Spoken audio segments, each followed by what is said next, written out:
This is the Main Event Marks podcast, brought to you by Belly Up Unhinged Radio Network Sports. I'm your first host, lifelong wrestling fan, former radio guy, cat dad. I am Troy, and with me as always is the main event collector and figure hunting warrior. He's the WCW watcher of classic wrestling and the mortis to my wrath. It's Greg. What's up, Greg? What's up? I'm actually excited to go back to 1997, man. It's been a couple of weeks since we've covered WCW, and wrestling. I like to go back to 97. You and I talked about it the last podcast, how this may be their best year ever. Well, actually, you were saying you think it is their best year ever. And I don't think. Yeah, it's a certainty. Yeah, I mean, it's hard to say it's not their best year. I mean, 96 through 98, I think was all pretty damn good. 97. 96 from the middle on, so it wasn't a full year. Yeah, that's true. I think back about it. Yeah, but this hit that sweet spot. They were chugging along with the NWO and other storylines going on. Obviously, the NWO was like their top thing going on. But if you look at this card in the show that we're going to be talking about, the Great American Bash, there's a lot going on throughout the company, various storylines.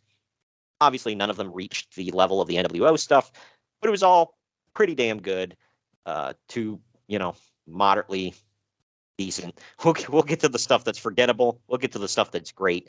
And we'll do all that after the news. But before we dive into all of that, time out here real quick to let you know that the Main Event Marks is sponsored by Swift Lifestyles. They are clean energy drinks and focus enhancers, great tasting vitamins, and big brain nootropics that are made and shipped from the USA. Go to swiftlifestyles.com and use our special promo code Main Event Marks, all one word, to get 15% off your order. It's Main Event Marks, all one word, to get 15% off your order at checkout. And we're going to take ourselves our first break. When we come back on the other end of this, we're going to dive into the news and notes. Follow the Main Event Marks at facebook.com/Main Event Marks Pod, on Twitter at Main Event _Marks, and on Instagram at Main Event _Marks and at Main Event Collector. Get ready to rumble in your new Main Event Marks merchandise. We've got t-shirts, hoodies, masks, hats, stickers, pins, and much more on our Redbubble store. That's maineventmarks.redbubble.com. You can also pick up some awesome clothing items with the latest updated show graphics on our Bonfire store. That's bonfire.com/store/main event marks. Support your favorite retro wrestling podcast and pick up some cool swag on our Bonfire and Redbubble stores. That's maineventmarks.redbubble.com and bonfire.com/store/main event marks. Hey gang, it's Commissioner Cooper of TSS Fantasy. We are the fantasy show of the people. Expert fantasy advice, free contests, leading expert medical and legal analysis, and most importantly, you. Interact with us on all social media platforms or check us out at tssfantasy.com. You can hear us on Spotify, Apple and Google Podcasts, iHeartRadio, and many more. Check out the fun today and be a part of the most interactive fantasy show around. TSS Fantasy, the fantasy show of the people.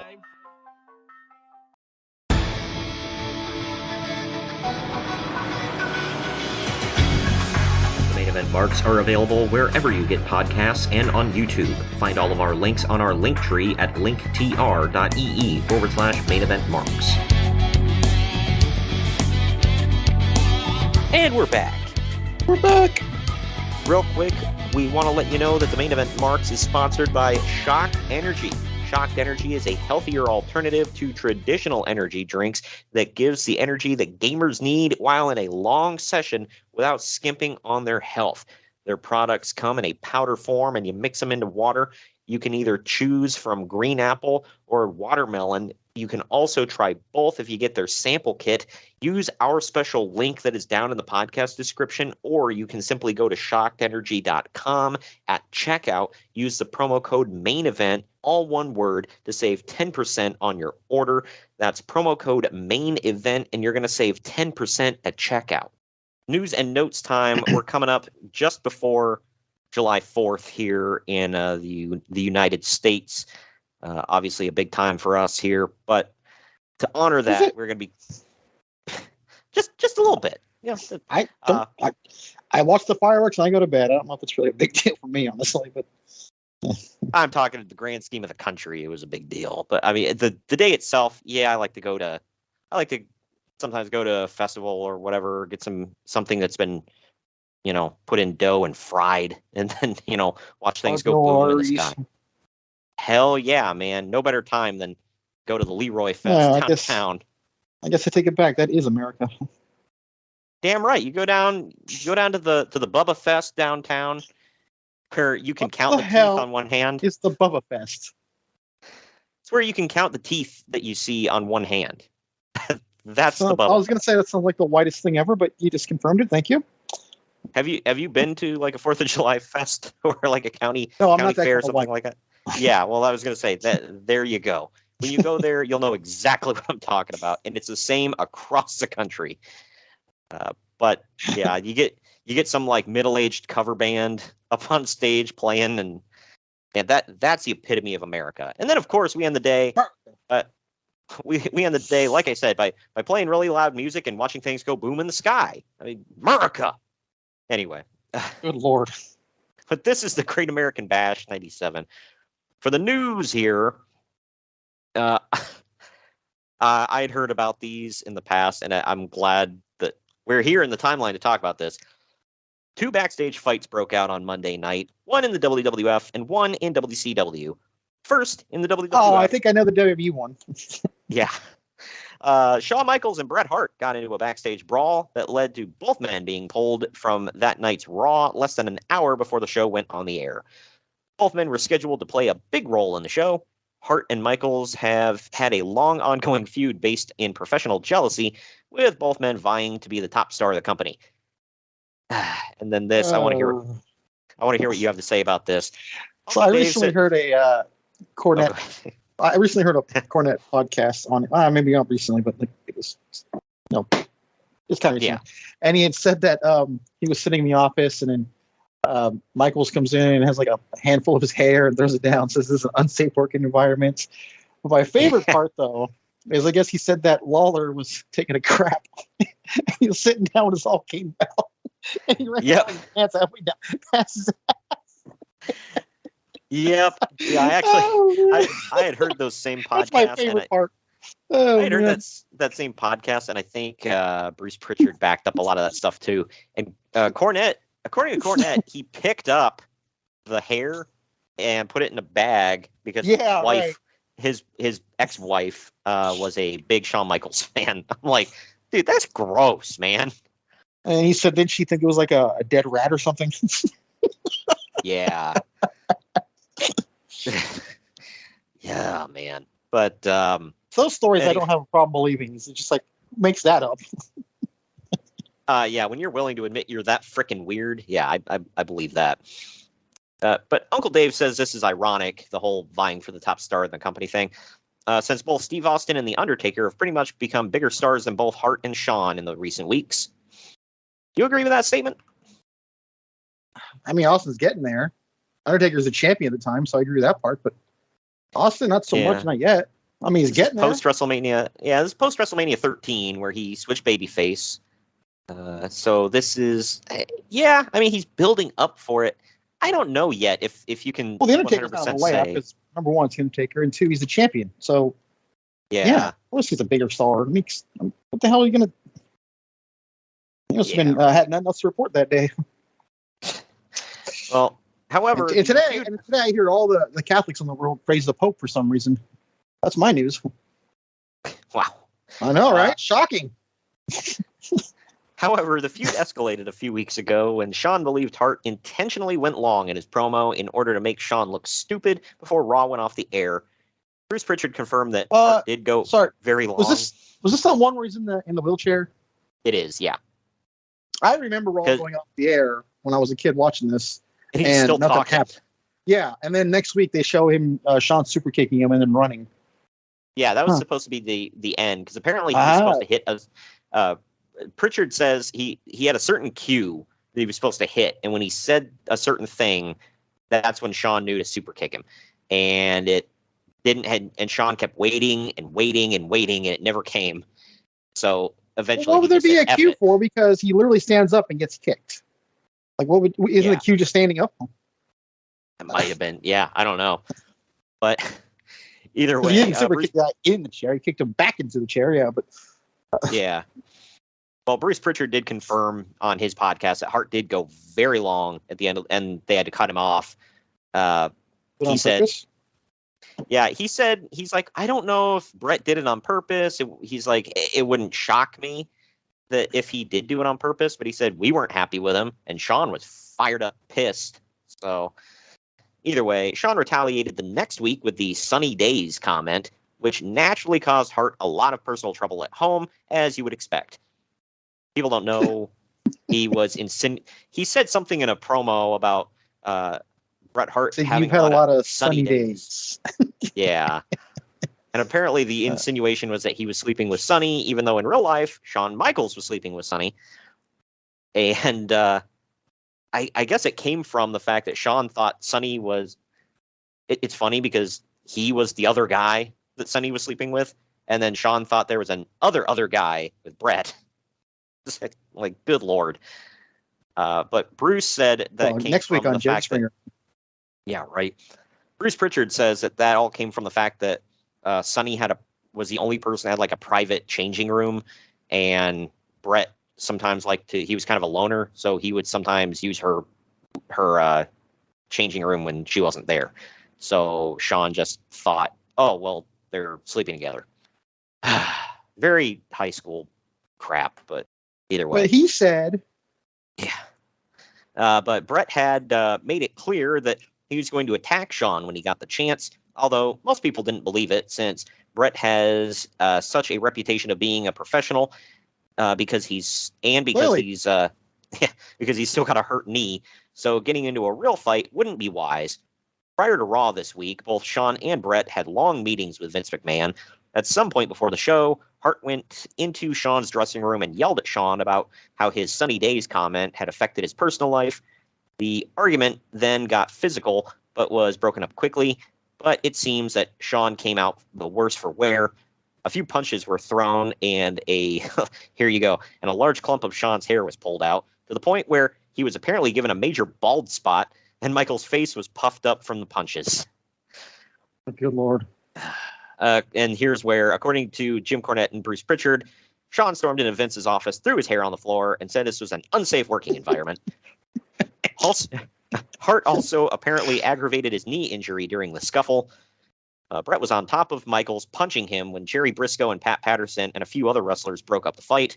Soon after, Hart and Briscoe were loudly arguing in another room for quite a while until Hart left the arena at about 8:30 without ever appearing on Raw. Supposedly, they got into a fight in the bathroom while Jerry Lawler was taking a crap in the stall as well. Good Lord, man.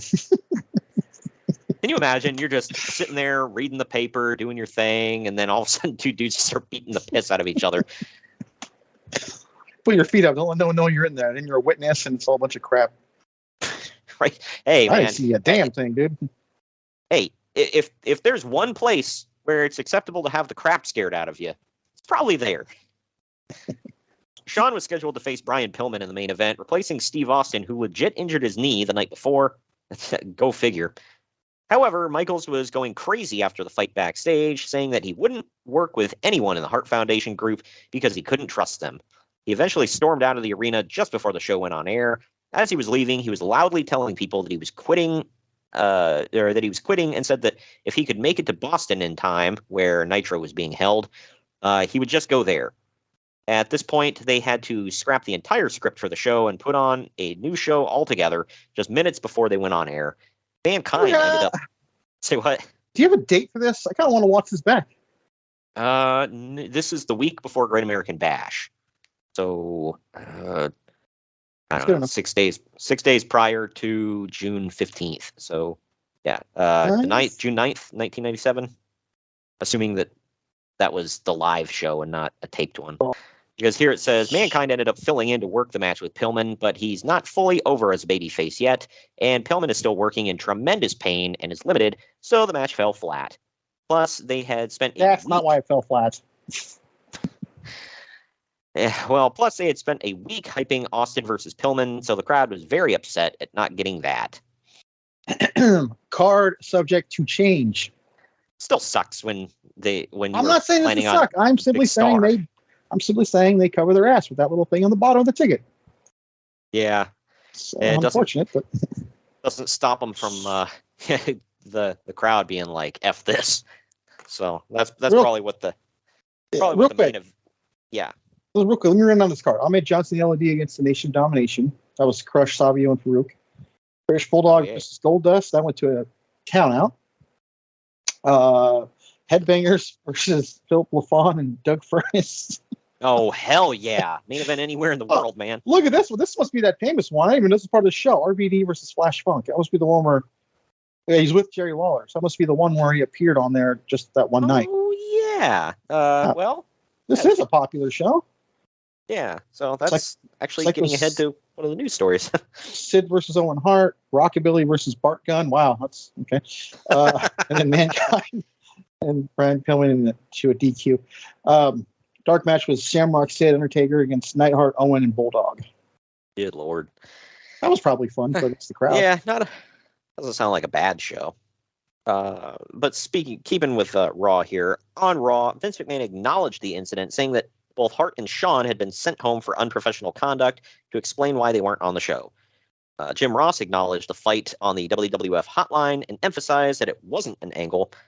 I always love when they stress that, because it's like they've used that when it's really not an angle, and they've used it when it's an angle they're really trying to get over. So it's like, I'm just going to... When did WWE do that? I feel like every company does that. I can't think of any time WWE did that. It wasn't legit. Do you have an example? The Shawn, I don't know if they said the words, but the Shawn Michaels concussion, where they had everybody hit the ring and they stopped commentary and they acted like it was really hurt. They didn't say it wasn't part of it. It just happened. Yeah. But the only time I can remember them saying it on air, besides Sasha and Naomi, was when Jerry Lawler had his heart attack. Oh yeah, that sucked. But I'm so skeptical. I look back and see if they said it any other time. I'm curious. I just assume everything's a work, and so it's like, if it is real, whatever. I don't care. I'm just gonna watch it like it's a show. Like, yeah, like the MJF stuff. I don't know what the hell it is. I'm going to assume, because they didn't cut his mic right away, that it was a work, but it might be real. I'm not saying that everything he said wasn't real. Was definitely real. I don't think he's leaving, no, but Uncle Dave said, can't argue with it. He's like, Uncle Dave doesn't like it because he said it, and that's just reusing the tired cornet talking points. Like, yeah, in a sense, but then what about it was false, Right. I mean, he does pay WWE guys more than he pays his homegrown talents, It's like, I don't know. Something you just can't. It's hard to decipher. But yep, makes it fun. So yeah, I don't I'm not scouring the internet going like, oh, is this real? Is it? Because I don't know if I'll enjoy it if it's not. Like, it's a show. I'm gonna watch it all the same if it's real or not real. Like, it doesn't freaking matter to me. It was a cool moment. I'm sure one of those zombies on Walking Dead bit somebody. Okay, so I'm going with that. Yeah, right. I have something. If we have time, there's something regarding wrestling and realism. I gotta tell you, you'll roll your eyes about it. But anyway, the next day, McMahon sent out an internal memo to executives saying, quote, "Last night in Hartford, Shawn Michaels breached his contract by refusing to perform. We are hopeful Shawn will reconsider his position and return to work. Shawn has 4 years to go on his 5-year contract. The door is open for Shawn to return under the terms of his contract," end quote. If Shawn doesn't come back, he will likely be suspended without pay. Yeah, you can't just walk out you're like, I'm only 1 year into this 5-year contract, but F it, I'm going to the other guys. Like, WCW wouldn't have touched him with a 10-foot pole. Not that they didn't want Shawn, but how the hell? Oh, who knows? I don't know if they wanted him, but we know Hall and Nash did. They've said that. Yeah, I'm sure. And I guarantee if Shawn was free and he came to Bischoff would have snatched him up in a heartbeat. But there's no way Turner Legal would have even let Bischoff have a conversation with Shawn about anything, let alone coming to WCW. Yeah, right. I mean, that's why. Also, since he was Shawn Michaels in AWA, can I assume he would have kept his name? Yeah, right. Yeah, he's even if he had to spell it different or whatever. Yeah, because I'm pretty sure he lame owns ass the spelling with trademark. the E and the A, right? Yeah, well, like he's Irish or something. Last story about the Shawn situation here. Shawn Michaels is and his father had a meeting with Vince McMahon several weeks ago, which doesn't sound like it's real, but here we are. Can you say that again? Shawn Michaels and his father had a meeting with Vince McMahon. Because that's the one, not like Buck and his mom, or maybe even Dustin and his dad. No, Shawn and his dad. Yeah. Look, I don't know what his father did for a living. Maybe he was a lawyer. I don't know, but it's like, the hell would you're like, I gotta get daddy to back me up. Like, okay, Well, it must have been something. I hope, because otherwise it's like, why is your dad there? Just for moral support while you speak to your boss? Effing weird, man. Michaels also claims that, I'm sorry, I forgot that he was with his father to speak to Vince, and Shawn asked to be released from his contract, but McMahon refused. Michaels also claims that he had a verbal agreement with McMahon that he would be the highest paid wrestler in the company, but then Brett signed a far more lucrative 20-year deal with the WWF, which upset Shawn. Well, Shawn, that 20-year deal ain't going to work out, buddy. You give it a couple of months. Got to get that Favorite Nations thing, man. Yeah, right. See, he's people also you can tell all you want about Nashman, but the guy's brilliant, okay? At the end of the day, he's brilliant. Oh, yeah. People talk about Sting money, but, I mean, he was making... Nash started it all. Yep. Bischoff still refutes some of that, but it's like, I don't know how much... I don't know how much of that I believe. Some of that might be, trying to make himself sound better. Listen to Nash interviews, he's flat out said, when so-and-so got signed, we got a pay bump. Who lies about getting a pay bump? Wouldn't he be like bitching about it? Oh, they signed this person and, they're getting more than me. Wouldn't he be complaining about that? Who flat out says, hey, I was happy, we got a pay bump? Yeah, right. It's hard to argue with a person when they're happy about something, And it sounds like Sting had something similar, maybe not the Favorite Nations thing, but seemed like they always compensated Sting very well, because I mean that became well enough to stay there. He never jumped or never left. So yeah, and that became a phrase in wrestling after a while, quote unquote Sting money. So apparently that meant something. even Nash used that. He was like, "We want Sting money." It's like, okay, Sting was the guy. One of the guys. Depends on the year. It's either him or Flair, but whatever. Yeah, and Flair was always in and out of favor with the top brass. So, but either way, Shawn's also upset because he claims that McMahon once told him that if he was ever unhappy in the WWF, he would let Shawn leave. But now Shawn is unhappy, and Vince won't let him leave. Yeah, you'll get over it, Shawn. You always do. Get over it. You'll break your back. You'll come back and have another prime run. Yeah, right. It's crazy to think about. He just lost his smile again. Whatever. I still can't believe like Nash said that, and it's like, I don't believe that. Everybody else that was actually there in the company said, "Oh no, he was effed up." So it's like, yeah, Nash is like his BFF, whatever, but it's like he was in another company at the time, probably not communicating with him constantly. It's not like you had a cell phone or anything back then. Just pull out and talk to somebody. Yeah, right. I'm not saying it was impossible to talk to him. Just wasn't readily available at any given moment in your pocket. Exactly. Yeah. Well, Also, who cares? They're all millionaires. They're fine. Yeah, I think they're doing okay. WWF King of the Ring is in the books and featured an interesting little bit of irony. Last year, Hunter Hearst Helmsley was booked to win the King of the Ring tournament, but due to the curtain call incident, Helmsley was punished by not even being put on the pay-per-view and spent the next few months as a glorified jobber. This year, Helmsley was eliminated from the tournament in a prelim match a few weeks ago on Raw, but due to Vader's injury, they booked an angle and put Helmsley back in the tournament, and then he ended up making they ended up making the decision to have Helmsley win the whole damn thing. Against Mankind. Yeah. And then he hated that damn crown. He did. Yeah, did we do that show? No, not that King of the Ring, no. Oh. But I remember Bruce Pritchard talking about it. He's like, he freaking hated that damn crown, and he let us know it because, like, he smashed it every damn time it was on the screen. It's a crown. Yeah. What self-respecting man wouldn't want to wear a crown? Yeah. Well, he Couldn't have China dress up like a queen. No, that would have been the thing right there, man. Oh, that would have been the clincher. That would have been something. The Patriot has signed a multi-year deal with the WWF and is expected to debut soon. But he still got a monster push on the latest All Japan tour. The Patriot also suffered a torn tricep on the tour. He ended up working through it for a few months in the WWF, but aggravated it again later in the year, and it ends up causing him to retire in 1998. Yeah, I remember this. I loved him. He was terrible. Yeah, sucks. He recently man. passed away, didn't he? I think so, because I think there was a did, story that he died and he didn't, and then he really did die. I don't know. Either way, Steve Austin's neck injury has been diagnosed as severe erosion of the vertebrae. He got a second opinion from a doctor who told him that he could continue to wrestle and won't need surgery, but he's probably going to be in a lot of pain. This is before SummerSlam. Yeah. Good Lord. Yep. He had spine issues before that, and then Owen just kind of compacted them. That sucks, man.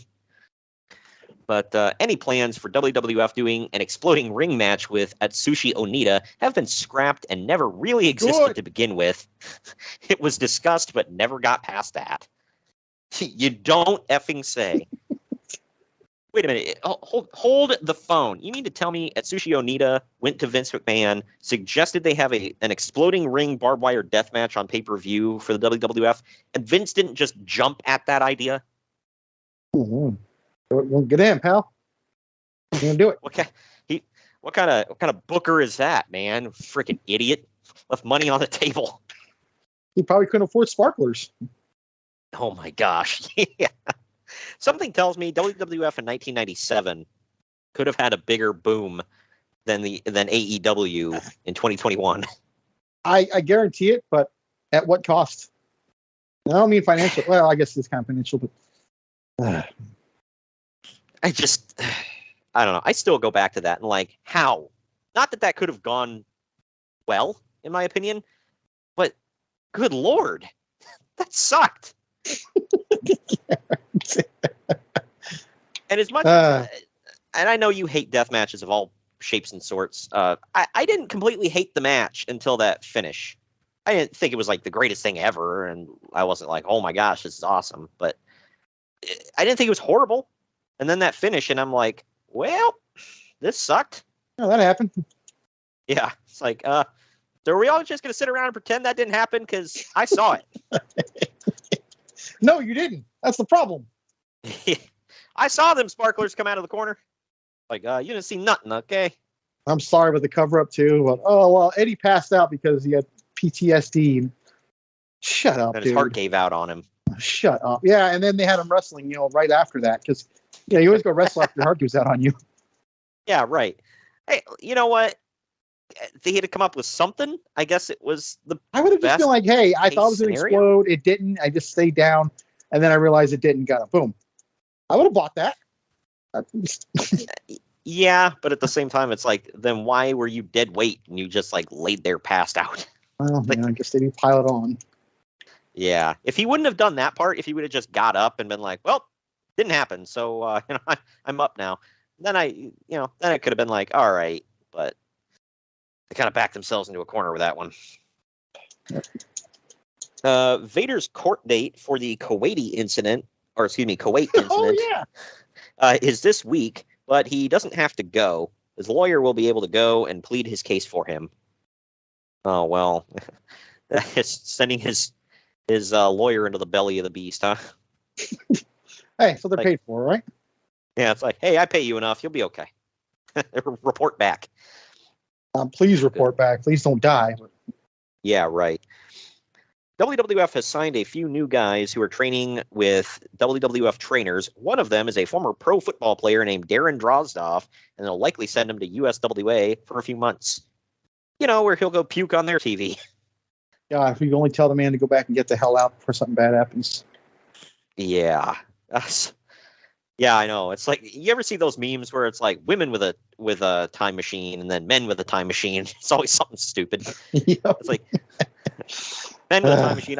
This isn't stupid. I mean, this is like, changing a guy's life, but I would seriously go back and it's like, maybe stick with football, I've seen one of those ones, and one of our listeners will get this and will probably hate the idea, but it's like, if I had a time machine, I would go back and tell the Seahawks to run the damn ball.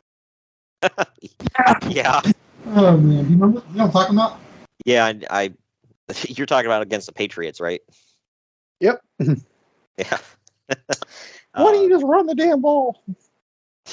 The one that I saw was Men with a Time Machine, and it was like Brett versus Goldberg, and he was like, Brett, duck! Like, that's messed up. Damn. It is, but man, I mean, it's true. Getting into the WCW side of things here, WCW's fight took place after Nitro went off the air, following the main event of Scott Hall and Kevin Nash versus Roddy Piper and Ric Flair, which was arguably one of the worst matches of the year. Okay, now I can decipher who it was. I was trying to figure out who the hell it was going to be. Yeah. Piper reportedly didn't go along with what they had planned, and in turn, Nash stopped selling for him, which sounds childish, but whatever. Piper looked horrible in the match, and he also called for the finish 6 minutes earlier than planned, which meant that the post-match brawl to end the show lasted literally forever. After the show, Kevin Nash went into Roddy Piper's dressing room and blamed him for their match being so terrible. He banged hard on the door, and when Piper opened, they argued for a second, and then Nash pie-faced him and shoved him back into the wall. In turn, Piper tried to kick Nash in his bad knee before Ric Flair and Piper's bodyguard, yes, he had a bodyguard, separated them. Then Nash and the bodyguard almost went at it, but the bodyguard, who is much smaller, backed down. Most of the heat had fallen on Piper for not going along with the agreed plan in the match and for calling for the finish so early. WCW is hoping that the four men can be professional enough for just another week until the next pay-per-view, and after that, they'll be booking them in separate directions and keeping everyone apart. Okay. Sounds like a bunch of child crap. Yep. I heard Nash talking about this too in an interview where he's like, so we had agreed that, like, we were going to start slow and whatever. We were like, don't jump start it. And he's like, and then, the bell rings. Next thing I know, me and Scott are being like ambushed, and he mocked Piper. He was like, comes at me with those little rat-a-tat-tat, freaking punches he does. And I'm like, dude, knock it off. The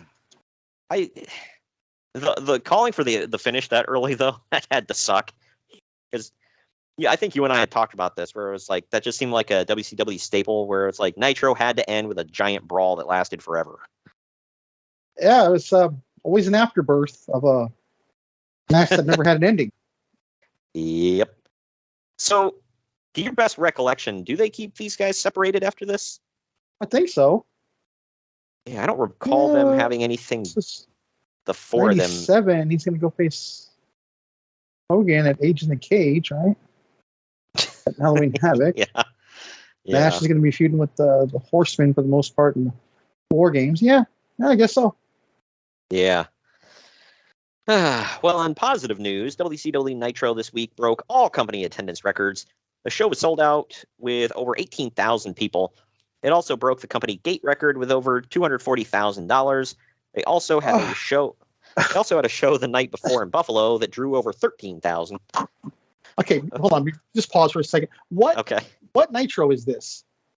This would have been the Nitro the same night as that Raw, so June 9th. I want to see the card for this. What the hell was on this card? It's like, 18,000 people. Yeah. I don't know where they were. I'll tell you right now. I got it up here. Fleet Center in Boston. Oh, because you said Boston. Okay, yeah. Moving to Super Kalo, Ultimo Dragon against Laparca, Psychosis, Silver King, typical 6-man opener. This sounds like a pay-per-view almost. I mean, that Alex Wright Yeah, and right. Chris Jericho. Well, there you go. There's the reason right there. Asses and seats, bro. Kira Hokuto versus Malia Husaka. Oh, here we go. Okay, here we go. Here, Conan versus Steve McMichael, dude.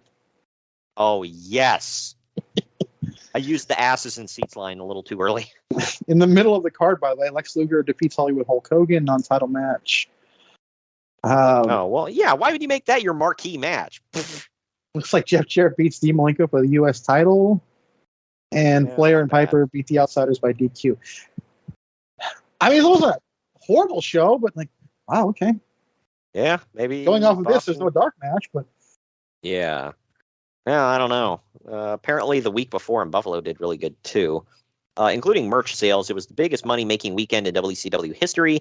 They have another show in Chicago next week that may break those records, and another show in August that has a good chance of doing it also. Oh, I'm sorry, the night before in Buffalo. Oh, okay. So maybe that was a house show. Here's what you referenced earlier. Also on Nitro, Lex Luger beat Hollywood Hogan with a torture rack, which is Hogan's first submission job since 1981 in a match with Antonio Inoki in Japan. Oh, hot damn. We have a show coming up in August, I believe. Well, or maybe is it July or August? We're going to cover it. Either way, where he does tap out again. It is July. Yeah, it's a July bonus show. Which no, I'm sorry.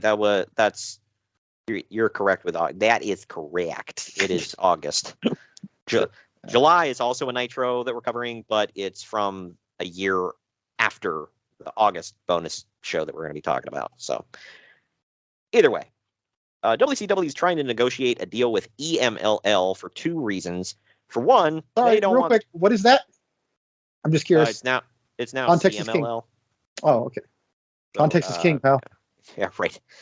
Yeah. So for all of you, the two big companies in Mexico are CMLL, formerly EMLL, and AAA. Either way, Got a side story one, on that in a second. Okay. But they don't want the WWF to have access to any of the Mexican wrestlers. WCW already has a deal with Konan's Promo Azteca company, and if they can lock up a deal with EMLL, that would only leave AAA. Also, everyone in the wrestling business believes that AAA is too much of a disorganized mess for anyone to really have any kind of working relationship with. That's why the WWF has already severed their old deal with AAA. Sadly, WCW wants a deal with EMLL because they want to take away some of Konan's political power. Right now, Konnan is the only outlet WCW has for Mexican wrestlers, and he can change things at any time. If WCW can get access to the Mexicans from both promotions, Konnan won't have as much leverage over WCW anymore. That sounds so fake. He's got all the leverage in the world, man. K-Dog. I guess that is true though. Because like Konnan himself talked about it, but it just sounds funny to me. I know. Really, yeah, him? It's like of all the guys, Konnan. I don't read the dirt. Okay, I just hate it. But like I saw Andrade, and this is in real time, by the way, or like current day. He said something about he can't be at Forbidden Door because of where he's at. Is that AAA or CMLL, whichever one he's at? I think it's AAA AAA now. And He apparently was in they CMLL. won't let him compete against in that pay-per-view, and he was pretty pissed about it. Apparently the Lucha Dragons, they can't either for the same reason, so it's a bunch of crap. Oh, the So apparently it's still Lucha Brothers. It's a brother. Yeah, sorry. Yeah. Close enough. Yeah. Okay, so yeah, that would be AAA. I guess they can't compete because of that, and they're all pretty pissed, especially Andrade. Yeah. So I had heard people were talking about that. They were like, if I New saw him Japan, tweet it, so that's why I believe it. yeah. It's out of Okay, his so mouth. Okay, I believe that. I just looked it up. He is in AAA. He used to be in CMLL before. So he going, was the top dog. Yeah. So And- that's. I guess the thing is because CMLL works with New Japan, so that's like AAA is like, well, if you're working with CMLL, we're not going to work with you. Okay, I guess that makes sense. But now he's pretty pissed about it. He can't compete there. Yeah, I I'm get not it. taking a shot at them. I could take shots at AW all day, but what says he was going to be on that card anyways? Like he hasn't done anything on TV. I mean, Yeah, I'm not saying he wasn't going to be. I mean, he could have been, Well, like, he was Right. all upset. Like, what says you were going to be on it? Yeah. They paired him with Like- Roosh, and we haven't seen him since, I believe, since he debuted. So I'm like, Yeah. okay, what happened to that? Yeah. Has Roosh even been on TV? I haven't I have seen him. not seen him since he came in that door. I had no clue who the hell he was until you told me. Yeah. So I mean, again, I haven't watched Ring of Honor in years, so I didn't know he was apparently he's a huge thing there. So yeah, he was ROH champion for a little while. I had completely forgotten, by the way, that he was in Ring of Honor because the last time he won the title was a while ago, so I didn't think about it. But now I was like, oh yeah, so he can finally team with Andrade again because they were a big thing in CMLL. They were part of Los Ingobernables together, so they were founding members. So like, I don't know what the hell they're going to call themselves now, but whatever. does anyone have that trademark? You never know. No, that belongs to CMLL and because New Japan has Los Ingobernables de Japan, but that's Naito and all of them. I don't freaking know. The trademarks are weird.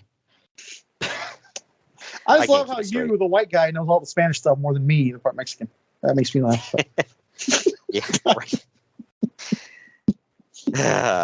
You're speaking a lot of Uh, gibberish to me, but I mean, I'm just going to go with it because it sounds legit. But Hey, we gotta mention something from this guy on every podcast. So not the first name I'm gonna mention, but I'm getting to it. Barbarian threw a little bit of a fit Oh, last hell week. yeah.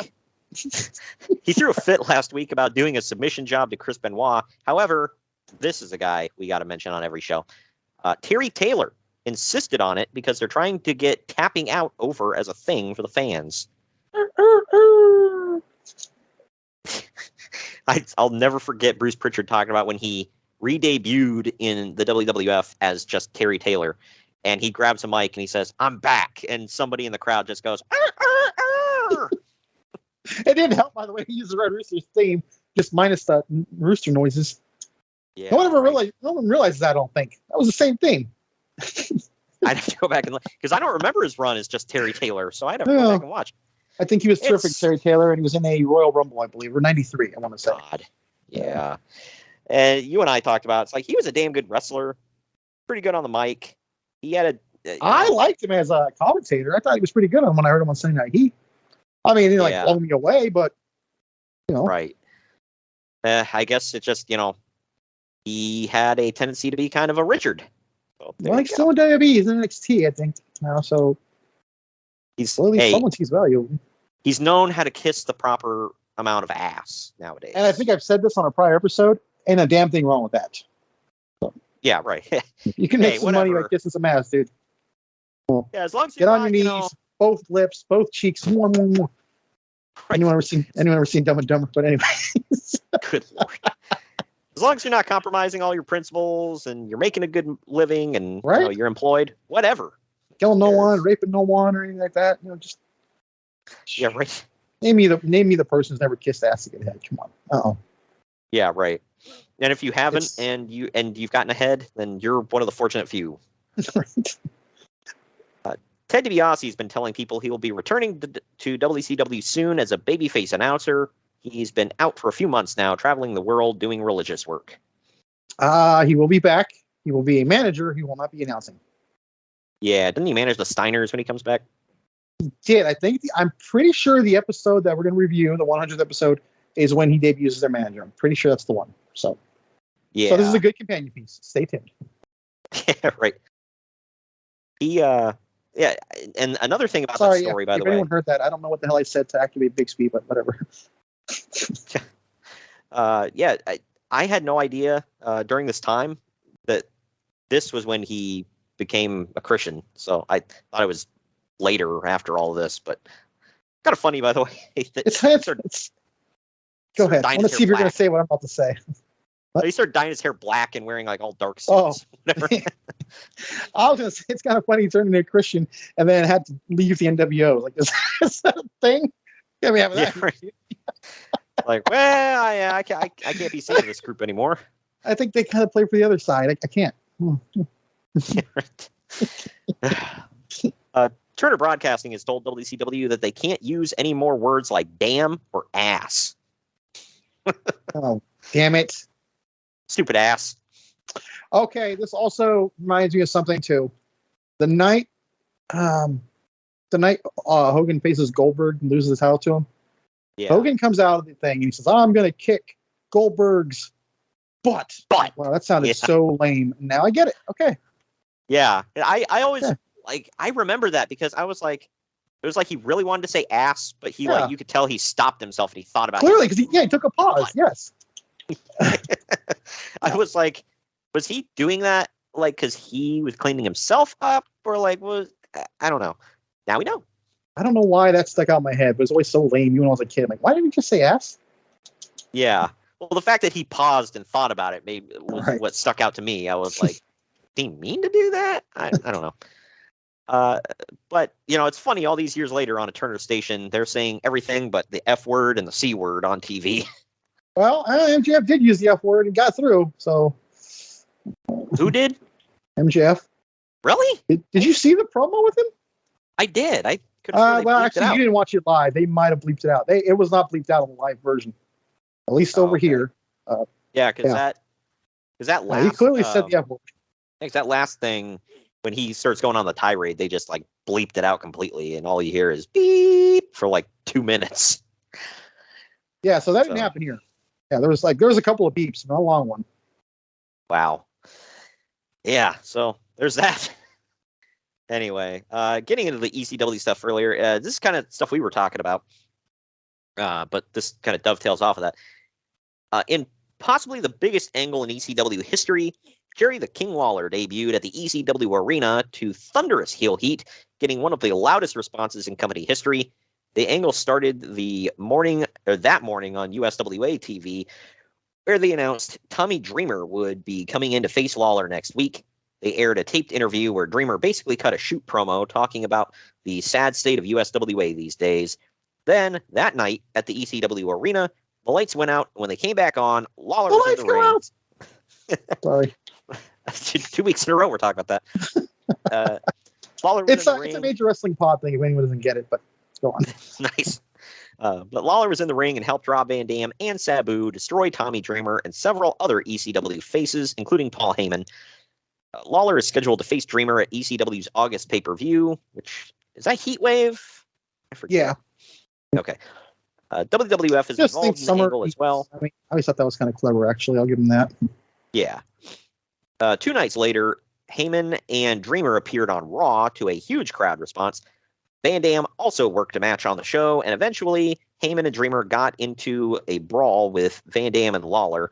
The plan for this angle is likely for it to culminate in a match at SummerSlam with RVD and Lawler taking on Dreamer and Sandman, but that might change.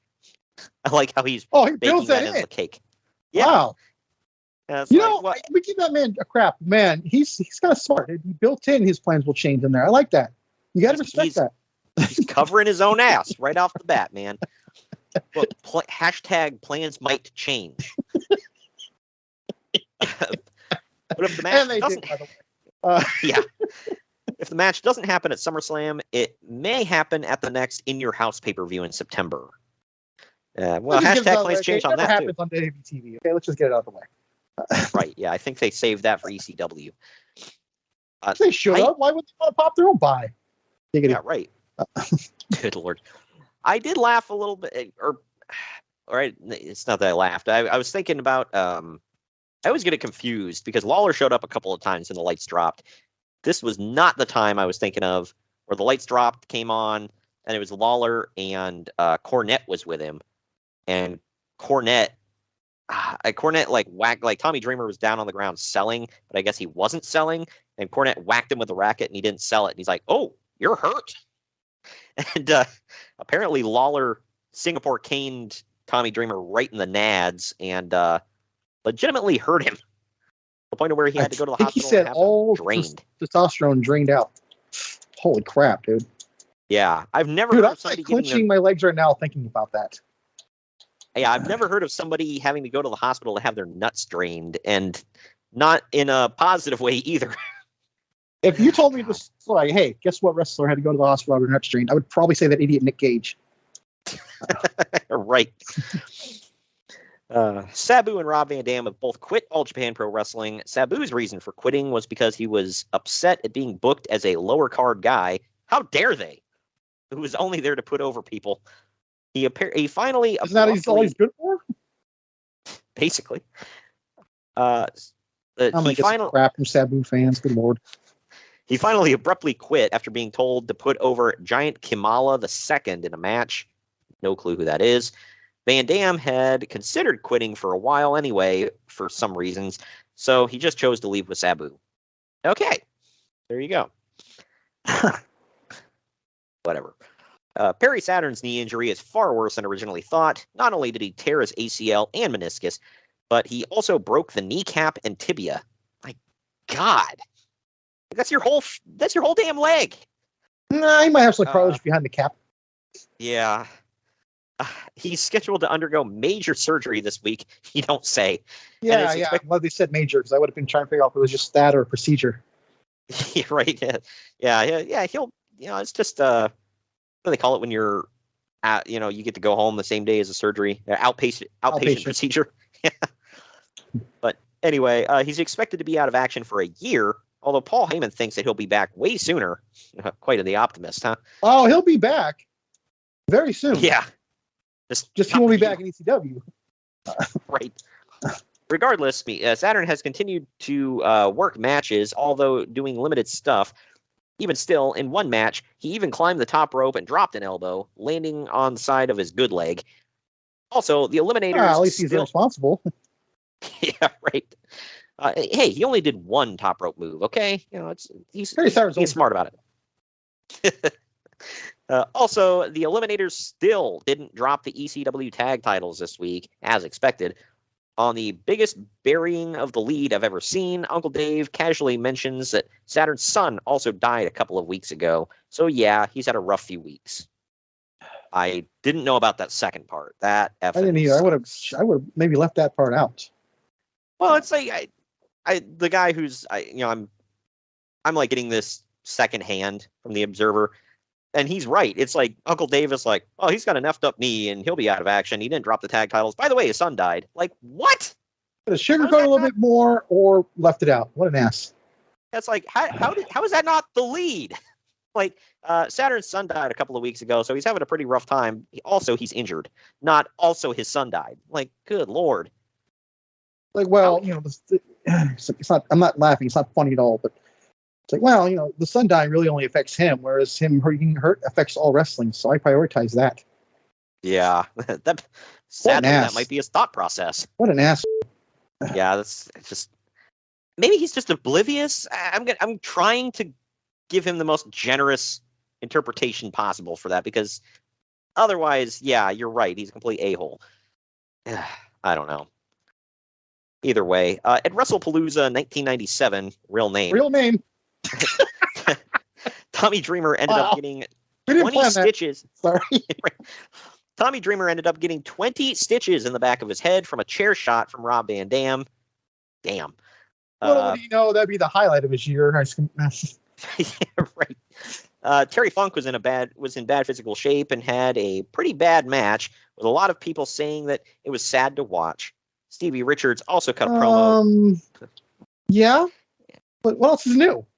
Yeah, I mean, most of the last few years of Terry Funk's career were kind of sad to watch. But I mean, I know a lot of people are going to hate me for saying that, but I mean, come on. Okay, no, they shouldn't. You said the last few years. You didn't say all of his career. Yeah, no, he was freaking great. Let him get mad.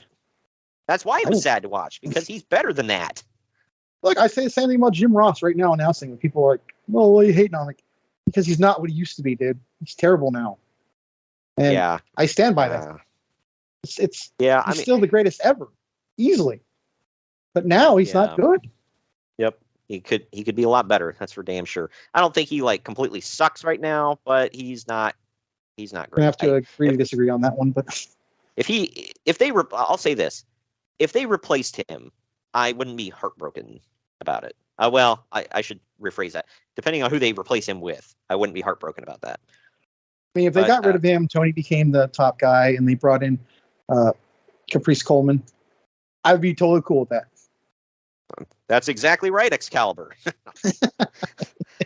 Sorry for anybody who doesn't listen to Tony Schiavone's podcast. It's always Conrad always gives him crap. He's like, "You're literally paid to sit there and go, that's exactly right, Excalibur. That's exactly right, Jim." That's exactly right, Mark. Oh, sorry, I wasn't sure if that was a name or a description. Sorry. Good Lord. That's Jim Cornette's best one ever, in my opinion, dude. When we talked about Excalibur, because Jericho recently called him Mark. He goes, "Oh, I wasn't sure we were calling him by his first name or a description." Okay. Yes. Finish that story out here. Stevie Richards also cut a promo talking about his neck injury and how his career might be over. Spoiler, it's not. I think he said it was legit almost, though, but like by some miracle of God. Yeah, right. And he apparently was that bad. According to him, he's a good little Catholic boy, too. So it might have been, divine intervention. Oh, that's right. Yeah, him and Meanie were against that crucifying, right? Yeah, he said while they were doing it, he's like, they're looking at each other. He's like, Meanie, this is effed up. He's like, I was an altar boy. It took me a long time to realize, like, I'm not saying he's okay with it. I'm like, oh, Raven's Jewish, so this doesn't really. Yeah, Raven was like, whatever. That's not part of the book that I follow. Yeah, right. Last story I got here, though. Bruno Sammartino was in a car accident this week that did over $15,000 worth of damage to his Mercedes. Hot damn. Sammartino was sideswiped by another car and suffered injuries to his back, neck, and shoulders. His doctor said that if he had been in a smaller car, he'd be lucky to be alive. Wow, so driving a tank paid off. Yeah, right? Yeah. $15,000 worth of damage, though, man. Like, I hope him and the guy who hit him had some good insurance. That's all I can say. But that does it for the news and notes. We're going to take our next break. I know we went a little long here, but... well, that Sean and Brett thing, man. I didn't expect that to take a huge chunk, but... It was fun. I didn't see it coming. I don't know why. I should have, but... I tried to decide what should be cut, and I was like, this is all kind of big stuff. So this was a big news time, and some of these, required some detail. So you and I always like the news and notes, so I knew you wouldn't mind it. But we'll take our next break. When we come back, we're diving headfirst into the Great American Bash. Right after this. Follow the Main Event Marks at Facebook.com/Main Event Marks Pod, on Twitter at Main Event _Marks, and on Instagram at Main Event _Marks and at Main Event Collector. This message is brought to you by Belly Up Sports. No, just kidding. This is not an NWO promo. This is just me, Kyle Sullivan, aka Shaggy Von Doom, the host of Here in Puckburg on the Belly Up Sports Podcast Network. I have a hockey podcast where we talk about hockey fandom and the love of the game and where that leads you in this game we call life. Why am I on Main Event Marks telling you about this? Well, what if I told you I had one half of the world's greatest tag team, otherwise known as the Main Event Marks, the one and only Greg, Superfly Greg. He was on, and he was talking about his love of the game. So you might want to come over and check that episode out. And if you like what you hear, you can check out the rest of our incredible episodes with our incredible hockey community, from PHF athletes, ESPN personalities, fathers of NHL players, and a whole lot more. Come by, follow the show, give a like, give a subscribe, and it'd be great to have you here in Puckburg. But enough about me. Let's get back to what you're really here for, the Main Event Marks, because they are the cream of the crop. Oh, yeah. Self-high five. Main Event Marks are available wherever you get podcasts and on YouTube. Find all of our links on our link tree at linktr.ee/Main Event Marks.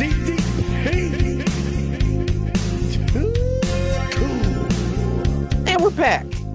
We're back. It is WCW Great American Bash 1997. Took place June 15th, 1997. The tagline, give him a nice warm hug on Father's Day. What? That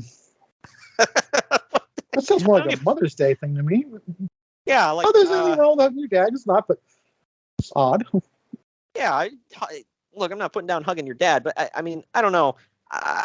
Any guy out there who's like, I've never heard a father say, "Come here, son, give me a nice warm hug." Okay, like unless you're like coming back from war or something. Right? Yeah. God. That's a perfect example. Yeah.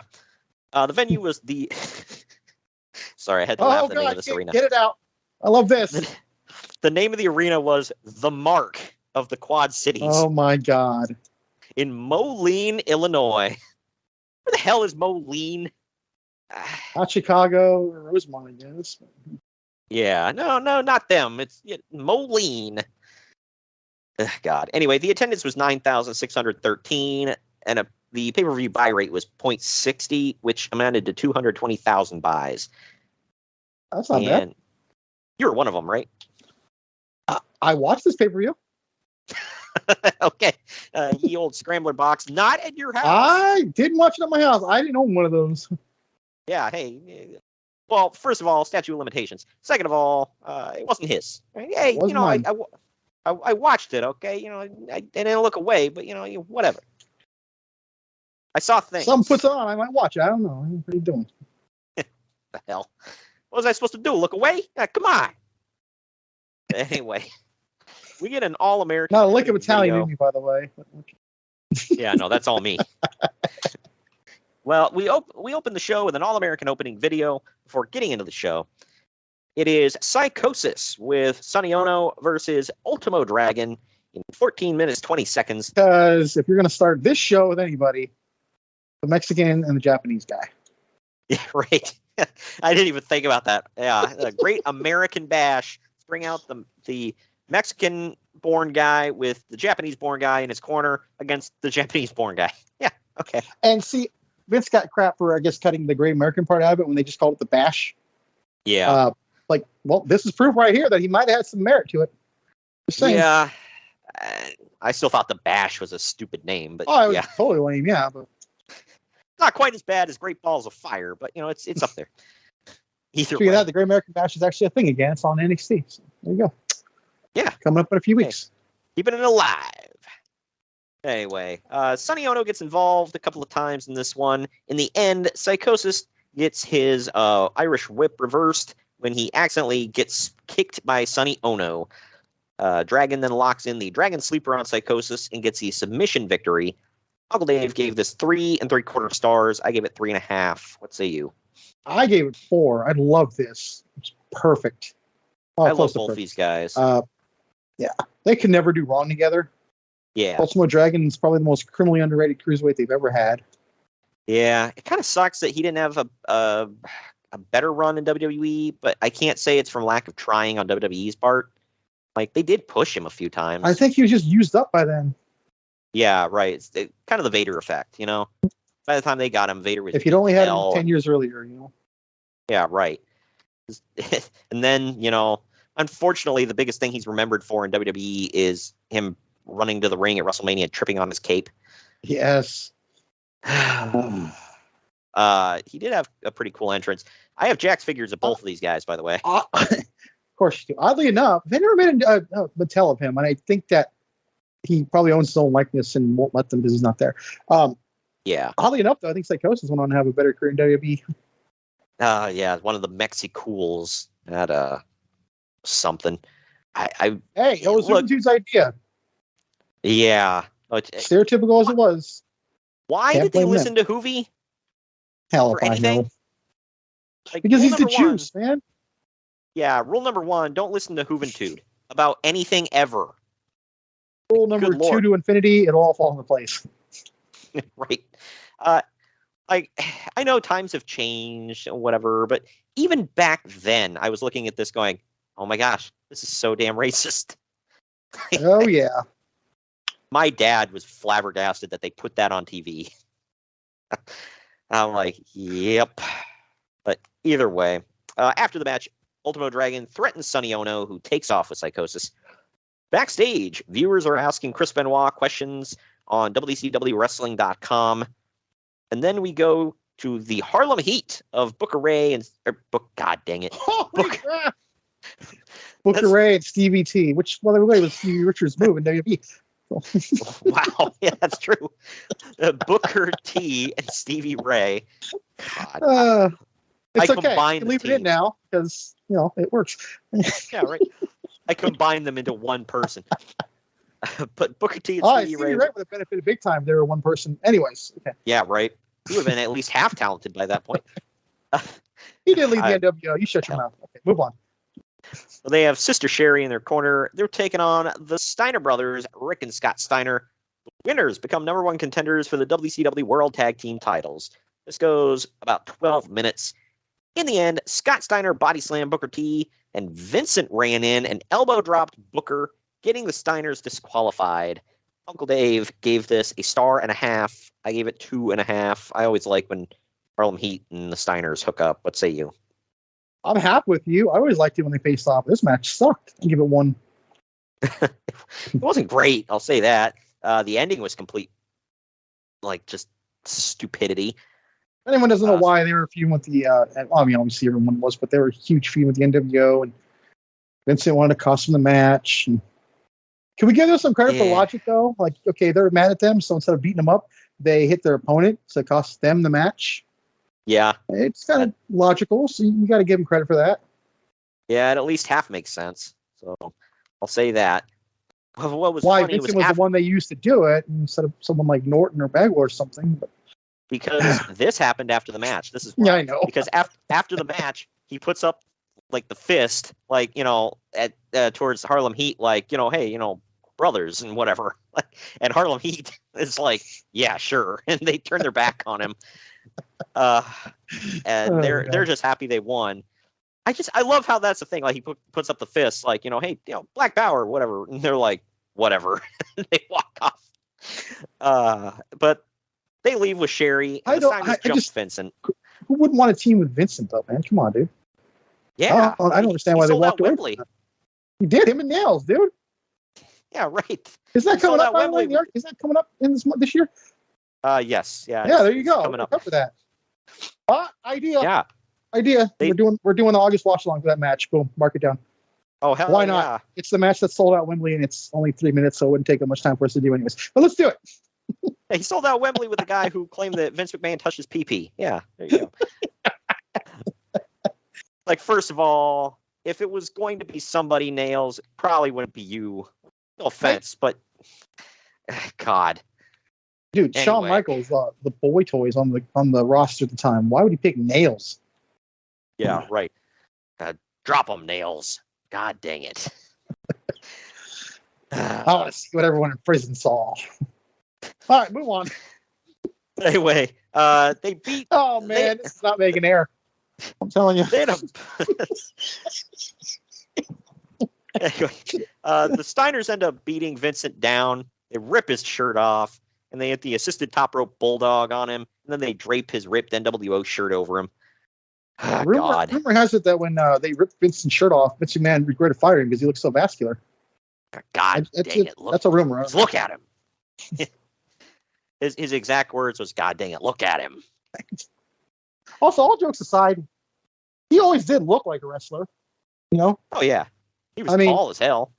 That's the only good thing Jim Cornette says about Kenny Omega. He goes, I can't fault this. The guy looks like a wrestler. He says that about Sid, too. Yeah. I was like, I guess he's right about Vincent. I mean, people say that about Vincent. I was like, yeah, he kept himself in shape, Yeah, good for him. He wasn't. Yeah, at least he realized it's look, you at least got to look the part, dude. Come on. But up next, we get, speaking of looking the part, here we go, man. It is Conan versus Hugh Morris in about 10.5 minutes. I'm going to put this out there right now. My notes are like, why did this match happen? What do you mean, why did this match happen? I was about to say, asses and seats, main event anywhere in the world. The implosion of the Dungeon of Doom. Yeah, I got it. The Dungeon of Doom explodes. Long-term storytelling. You got me all flustered. The Dungeon of Doom explodes. Hell yeah, man. Oh, good Lord. What is this place? There are no Hulkamaniacs here. I'm just reminded about all of it, man. I'll never forget Conan and that hardcore. Clearly, was adding some on, but that hardcore Cholo exit. I'm Dungeon of Doom, Bato. Yeah. Oh man. Good grief. But in the end, you got all the guys that look like that, and then you got Conan who looks like that. Wow, yeah, what's that the UA site? Which which one of these doesn't belong. Yeah, one of these things is not like the others. I'll say that. Then in the end, Conan trips Hugh Morris when he went up for the moonsault. Hugh went face first into the turnbuckle because No that's how laughing you matter. Yeah. You're gonna do a podcast and you better get the names right. No laughing matter. Oh, well, excuse the F out of me for disrespecting the great Hugh Morris. Good Lord. AKA the guy who was accused of putting a jelly donut in between his butt cheeks and stink-facing a student in the old performance center. You ever hear about that? I did. I don't know if that's true. I struggle not to laugh. I'm not gonna lie, but yeah. It's kind of funny, very effed up. I think Matt Cardona backed up a lot of those stories. Yeah, he hates his guts. Yeah. I wonder He did why. also thank him for training him, though. So Yeah. Thanks for training me, you piece of garbage. Look, you do that to your friend in a frat party when you're drunk or something, that's one thing. But to students, Still disgusting. But well, I yeah. didn't say it was disgusting. I'm just saying, like, you do that, it's like, oh, well, they're idiot drunks, whatever. To students? Yeah. Right. Yeah. Like that's effed up, man. But anyway, but yeah, Hugh fell face first into the turnbuckle. Conan locked him in the Tequila Sunrise and wins. Apparently, Conan messed up his knee during this match, and after it was over, he had to be helped out of the ring. Uncle Dave gave this a half a star. I gave it 2. I thought it was okay. What say you? I mean, from what I said before we started, I think you can decipher what I gave it. Uno. This match is terrible, dude. I feel like this was the beginning of like Conan becoming just like just a cool character, and that's where it stops. Yeah, you got the hell out of that horrible group, which he had no business being in the first place. Right. Yeah, he was never like in the ring as a kid. I was like, oh, he has a cool finisher and he does that rolling clothesline thing. Yeah, that's cool. Oh, I love that. Yeah. Yeah. As an adult, I'm like, you can tell when he starts going downhill. He never sucked. I'll say that. I never thought he sucked. It's just you can tell he wasn't what he once was, you know? But either way, we now go to Mean Gene Okerlund pimping the WCW hotline on the stage. He now calls out the public enemy. He now, unfortunately, calls out the public enemy. Yeah. Look, if you're a fan of theirs, why did this happen? Why did this promo happen? Let me just say it. Oh my god. Yeah. Well, oh my god. They come out, set up a table, and have Mean Gene sit on the table next to them. I'm waiting for it to break the whole time, by the way. I know. Well, no, they're using those WCW tables that, they no sell for everybody, man. Yeah, right. So, yeah, right. But anyway, I didn't understand a damn thing that Rocco Rock or Johnny Grunge were trying to say, other than they feel like they should be the number 1 contenders for the tag titles, not the Harlem Heat. They eventually hit their theme and go into the crowd and get the fans to wave their arms. Okay, let's put this in there right now, because this is what I wrote in my notes. Like, I can't deny these fools were over. Yeah, I mean, they come out, nah, waving their arms. As a kid, I liked it. You also have to take into account, like, back then, like, a white rapper was, like, maybe they weren't rappers, but, like, it was not commonplace yet. Yeah, it was. So it's like, okay, kind of original, I guess, Eminem was still considered, like, underground rap at that time. He wasn't, like, a mainstream I don't even know if he was a thing yet. Yeah, in 97, he had come out with, I think it was his Real Slim Shady album. But I'm pretty sure that was 99 or 2000. Oh, yeah, okay. Yeah, the Real Slim Shady, that is correct. It came out in February of 99. Yeah, because I remember everyone was, like, blasting it in high school and stuff. So. He did have an album that came out in 96 called Infinite. Oh, I have no doubt. Yeah, like, probably. If anybody goes back and listens to it, it's very, like, early 90s style rap. Like, if you heard any rap in the early 90s, you know what I'm talking about. It had, like, a very similar beat and kind of dancey. So every other word was the F word. Yeah, basically. But, yeah, it was like, Run DMC and all them guys are kind of, it's like, oh, stuff you can play in the club, that he hadn't hit it big yet. But, yeah, so to your point, white rappers weren't. Right. Let's change the world, but okay, anyways. Yeah, right. But yeah, to your point, white rappers weren't really a thing, and these guys were super corny. But super over. I mean, people loved it. Go back and watch any match with these fools on there and their music hit. Like, the entire crowd's waving their arms. Like, we can talk about it all day, but man, people, like, got out of their seats for them. Can't deny it. even Conrad Thompson, who is a hardcore ECW apologist and very loyal fan, will still God knows admit. why. Yeah, right. Brian He will Myers, still too, by the admit. way. Oh God, I forgot about that. Yeah, but he will still say he's like. Even he admits he's like, look, God bless, Paul Heyman, man. He got these fools over, and they sucked. Yep. So it's true. They can think Paul Heyman probably didn't pay them handsomely. I can't imagine he did. But he got them paid handsomely, because if not for him, WCW never would have given a damn. But also, I don't know if anyone listened to Bully Ray's appearance on Austin's Broken Skulls. He says that they, being in WWE, they being the Public Enemy pronouns, pal. He said that they, being in the WWE, kind of hurt their the Dudley Boys' chances at first, because everyone thought, oh, they're just like the Public Enemy. They're just going to come in and suck and do nothing. Yeah, right. And another team that puts people through tables, whatever. Right. Yeah. So this team can actually kind of wrestle, though. So. Yeah, right. Yeah, it's like if you ever actually, they did a lot of bull crap in ECW. Everybody did, but yeah, you could. They actually had talent and could wrestle once that bell rang. Public Enemy, they could fall off of things. That was it. They didn't even jump. They fell. See, they're the literal definition of what Ric Flair said about Foley, the human stuntman. It's all they're good for. Yeah. And I'm sorry, I'm not trying to speak ill of the dead, but people's going to take it that way. I'm not talking ill of the dead, but. Right, yeah, and I don't want people are going to think what they think, whatever, and well, you guys can't talk bad about them because they're dead. I heard they were nice guys, and I don't hear a lot of people before or after death. I mean, yeah, some people said they got big heads on them after a while, and that's why they fizzled out in the WWF fairly quickly.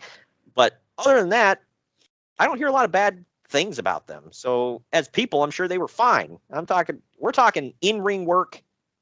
They were bad. Yeah, sure, we'll call that work. Yeah, well, I'm trying to be generous here. Too generous. Yeah, all right, probably. All right, now let's go. Right. But, well, speaking of burial, up next, it is Wrath with Mortis and James Vandenberg taking on Glacier in about 12 minutes. Oh, God. The rule is that Mortis has to be handcuffed to the ring post during the match, so he can't interfere. Yeah, it's going to work out well. Sorry, not to get ahead. Right. Well, that always works, Greg. Haven't you ever seen a shark cage match? Shut up. The person in the shark cage never gets involved. Ever. Okay? It always stops him. Anyway. You sound sarcastic, but whatever. Oh, no, not at all. Anyway, to the actual match itself, if you want to call it that, Vandenberg... Yeah, you beat me to it. Vandenberg distracts the ref while Mortis tosses a chain into the ring, and it went over Wrath's head. Glacier picks it up, punches Wrath, and gets the win. So, couple things here. That was an obvious overthrow by Mortis. Like, it didn't even look like he was trying for Wrath. And second of all... my notes. I'm like, either he did that on purpose, or he just doesn't know how to throw. Yeah, right. And the other thing about this that I got to say is, so the babyface used a weapon to win. Cool. Yeah. It has to be said. This was a mess from start to finish. This whole thing, not the match. Well, the match too, but the whole thing, man, it was stupid. Uncle Dave gave it 3/4 of a star. I'm grading on a bit of a curve because of who's in the match. I gave it 2. Let's say it's still below average. Say you. I put 2 as well, but barely. Probably the best we'll see out of him, which isn't saying much. I thought the entrances were pretty cool, but then. Well, yeah. And then that damn bell had to ring. Yeah. Yeah, it's man. Yeah, it's something, man. Real quick though, I couldn't figure out where do you get the chain at though? Heel Chains R Us. I can only assume. Yeah, it's probably a good guess. Yeah, right. Got a good deal on it. Anyway, after the match, Vandenberg takes the key from the referee and uncuffs Mortis. Okay, do you notice it takes him like an hour to get the key from him? I know. And this would be recreated years later with Paul Heyman and Roman Reigns, by the way. Yeah. Dude, do you remember that? To give someone a little freaking key Yeah, right. You remember Was that the Royal Rumble with Kevin Owens? Yes. Yeah. No, I don't remember that. Owens handcuffed Roman. Yeah. And it took Heyman like an eternity to uncuff him. To which Jim Cornette, says, he's like, well, that's why I always keep a spare handcuff key in my pocket at all times, mother. I heard him say that, and I think he also said he keeps it in his pocket at all times, even not wrestling, because you never know when you're going to need it. Like, how many times have you been just like handcuffed in your life, dude, where you like, got my keys, got my wallet, sunglasses, and my handcuff key. Cool. I'm ready to go. Right. Phones, wallet, key, handcuff key. When you've been in handcuffs so many times that you need to keep a spare key on you at all times, something's wrong. I'm just gonna say it. All right.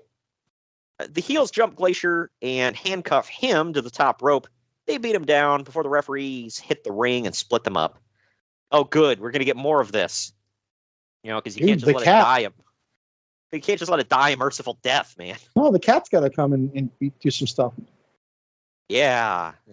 Yay. Call his mama if you don't believe me. Say what? Call his mama if you don't believe me. Good Lord. Anyway, up next is Akira Hokuto defending the WCW Women's title against Medusa. Akira has Sonny Ono in her corner. This is a title and versus career match. Because Japanese pal, damn it.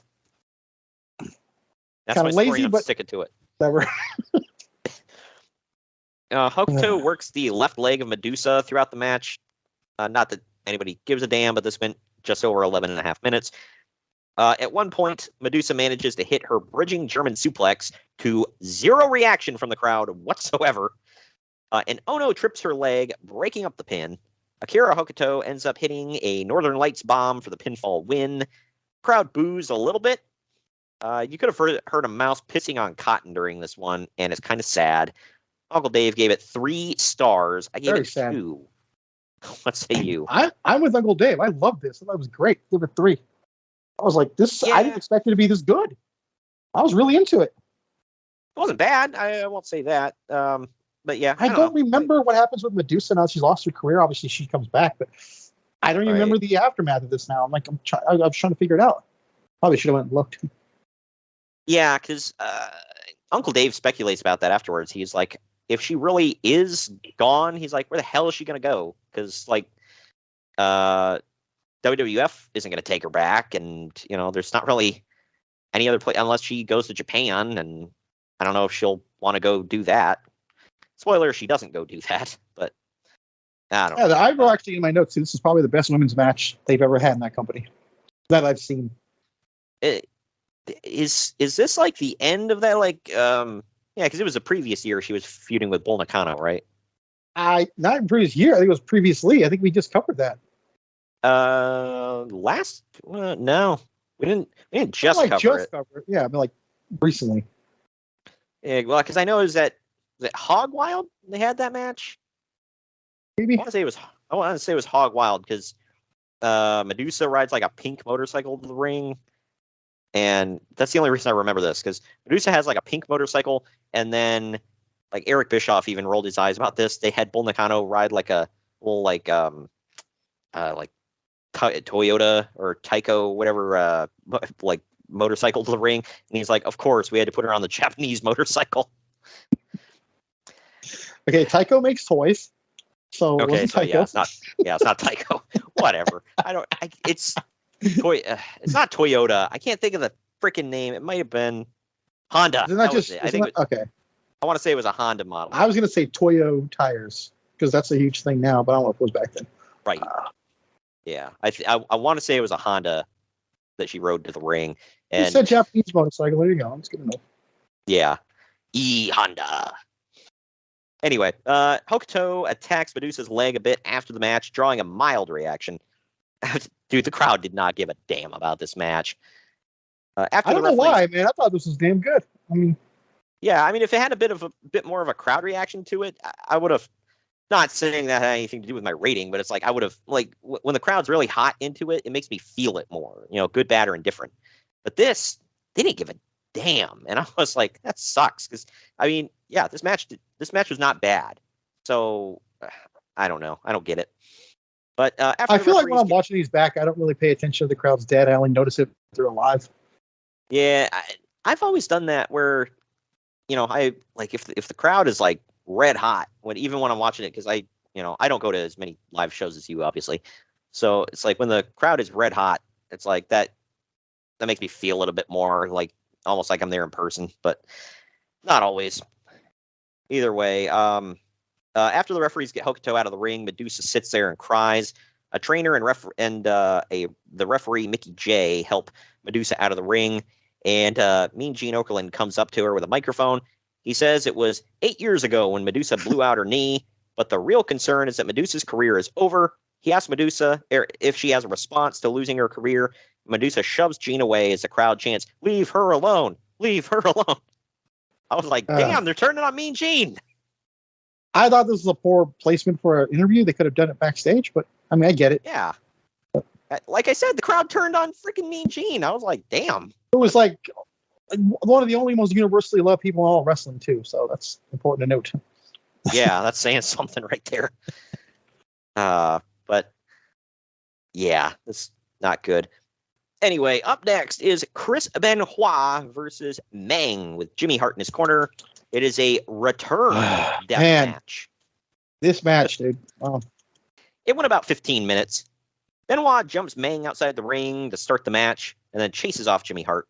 In the end, Chris Benoit locks in the crippler crossface and keeps the hold in for at least a whole minute until Meng half-heartedly taps out while passing out. Uncle Dave gave this 2 1/4 stars. I gave it an even 2 for below average. What say you? I gave it 2, but man, they beat the piss at each other, man. Yeah, they did. There had to be some live rounds in there, dude, because it looked brutal. All that effort, and it wasn't all that good. It wasn't all that good, but it was watchable. I'll say that. Yeah, it's like the ending, Not though. This is saying much, but yeah, the ending was all right. I feel like it came out of nowhere, though. That's my one. Well, it did, but it didn't. The whole thing was to get to Kevin Sullivan, so. Yeah. He was running like a gauntlet. But when I say the ending, by the way, I mean, it was fun too, but I meant the afterbirth. Oh, God, yeah. Yeah, that was something, man. Well, after the match, for some reason, Chris Benoit gets put in a neck brace and loaded onto a stretcher to leave, even though I didn't see him take any damage to his neck whatsoever in this match. Maybe I missed something. It's Chris Benoit. Probably was legit hurt. You never know, but right. But it takes him a while to wake Meng up and stretcher him out. The match was honestly not that brutal, in my opinion. I mean, yeah, they hit each other kind of hard, but I'm like, really? They both have to be stretchered out? Like, all right. But halfway out, Meng actually rolls off the gurney for some reason, and they have to load him back on. I laughed way too hard at that part, dude. I didn't know if that was a shoot or if they dropped him. Well, look what happens as he's on the floor. Then tell me. I didn't see what happened. Doesn't the next match start coming out? And he's well, no, we got Mean Gene on the stage first, and they're wheeling him past Mean Gene. There's an interview coming. That's what I meant. Okay, so there's an interview going on while he's being taken out, and I actually, it's funny. I saw this, and then I saw the couple weeks ago on Raw. Cody got beat up by Seth with a sledgehammer. He's going away for a while. As Cody's down on the ramp. We don't see it because they go to commercial, but we come back from commercial. Dana Brooks in the ring. Cody's still laying down on the ramp. And really? So to understand that Dana Brooks just entered right over Cody. With something else, all Ming's being taken away. Like, let it freaking breathe for a minute, dude. God dang it! Get to the next match, pal. Oh man. That's some TNA stuff there. It's like, hurry up, get to the ring. Except no theirs is usually hurry up, go off the air while they're celebrating. Yeah, right. Close enough. He wins. We'll see you next week. All right, but now we go to Mean Gene Okerlund on the stage, saying that there's a rumor backstage that someone will show up tomorrow night on Nitro. That man is allegedly having issues with his current employer. Who the hell is it? Okay, so me and mutual friend, we were watching this, And Yeah. he's like, "Who the hell is it?" And I deduced like it's got to be when Raven and Kurt Hennig show up, but I don't know which one of them it is because they both show up. Raven's there from the beginning of the show or the middle of the show, whatever, in the crowd, like, "Oh, is he now with WCW?" And at the weigh-in, like we're talking last 15 seconds, Kurt Hennig's here. Oh my God, we'll see you next week. So like, which one was it? So Yeah. So it was one of those two. I'm almost certain. Right. Well, either way, we then get a promo for Bash at the Beach where Dennis Rodman will be there with Hollywood Hogan. What was that match again? Them two against Luger and the Giants. Oh, yeah. And after we're done with Lex Luger and the Giant, Hulk Hogan. You do the rest because we don't want to get in trouble. Yeah, no, I'm not saying that. I'm good on that. But either way, up next, Steve Mongo McMichael with Deborah McMichael in his corner takes on Kevin Greene. Match we've all been waiting for. I had 3 words, dude. Can you tell me what they are? Asses in seats. I got 3 more words for you. Take my money. This one goes almost 9.5 minutes. My money. Yeah, exactly. Greene jumpstarts this one with a jumping drop kick. Got that in my notes. Jumpstart. Yep. He jumpstarts this one with a jumping drop kick over the top rope, which is actually very impressive. Mongo taunts Greene's parents in the front row, and Kevin's mom hits Mongo with her handbag. Look, they were obviously planted there for this moment. However, they are there throughout the entire show. So it wasn't what WWE does where they usher somebody in just to get them on camera and then they leave. All right. Yeah. So, because if you watch the main event, they're still there. It's like, okay. I actually noticed that on Rampage last week when Jungle Boy's mom was there the whole show. Oh, yeah, his mom and sister. I guess his sister's an actress, by the way. Yeah, all the way live. Wow. In the end, Deborah distracts the referee. Jeff Jarrett runs out with the Halliburton. Greene pulls Mongo in the way of it, and Jarrett blasts Mongo in the top of his head. Greene then pins Mongo for the win. Uncle Dave says that NFL player Kevin Greene showed more natural wrestling ability in only his 3rd match ever than pretty much anyone he's ever seen that early in their career. Given Greene's age, he'll probably never be a full-time wrestler, but Dave says that he's amazing for someone who's only had a few weeks of training. He and I both gave this dose stars, though. What say you? I gave it 2, but like for a match between these two, as good it was, I think it deserves a 3. But I'm gonna still say 2. Yeah, it's not like holy crap blows me away, but yeah, it was good. I liked it, and I don't totally disagree with Dave on that one either. He was damn good for only having a couple of weeks of training, only like 3 matches, and he's in the ring with Mongo, which you and I have pointed out is hefty load. That should be double pay right there. Yeah, right. So good for him, man. Now, to be fair, he hasn't seen Pat McAfee yet, but Yeah, right. But after the match, Deborah argues with Jeff Jarrett about what he did as Jarrett walks off. Kevin Greene celebrates his win with his parents for a little bit. We now go backstage to the trainer's room where he's tending to Medusa's knee. She can't straighten her leg out, so they're speculating that she needs surgery. Again, I don't know if this is legit or not. But up next, we get the Outsiders of Kevin Nash and Scott Hall with 6 in their corner. They're defending the WCW World Tag Team titles against Ric Flair and Roddy Piper. This will be the last time these guys have to work together. It goes about 10 minutes. Flair ends up brawling with 6 all the way to the backstage area and never coming back because he forgot he's in the middle of a match for the tag titles, I guess. Dumb. This leaves Piper to get double teamed. Nash hits a big boot. Hall hits the Outsider's edge, and he pins Piper to win. Uncle Dave gave it 2.25 stars. I gave it 1.5. I did not like this match. What say you? I gave it 2. It was whatever. Yeah, I was like, it doesn't really make sense. Like, why did Flair just forget he's in the middle of a match and it's like, I'm gonna fight with you all the way to the back? Okay. Yeah. And then never came back out. Yeah, I know. Like even after the match was done, he didn't come out. I'm done. Going home. Yeah, right. It's like, well, I had my bags packed for exactly this moment.